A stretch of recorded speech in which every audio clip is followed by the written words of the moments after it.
Welcome to Chillin' 101. We hope this video helps. You start by preparing assets. Install Paint.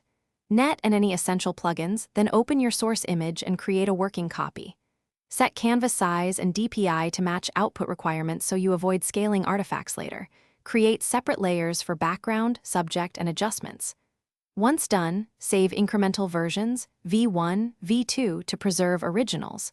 This prevents accidental loss and lets you compare edits. Make sure layers are named clearly so you can jump into the next step without hunting. Now you isolate and refine.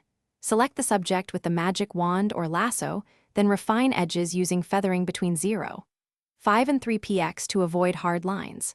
Once selected, use adjustment layers, levels and curves first to fix exposure, then hue/saturation to balance color.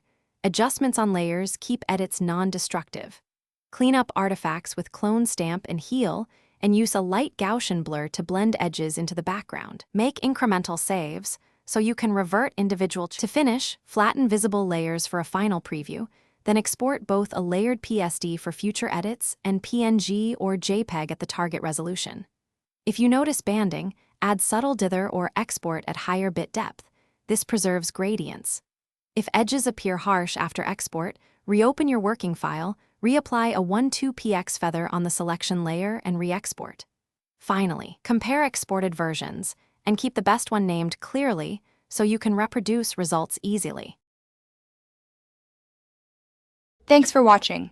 Consider subscribing if we helped you.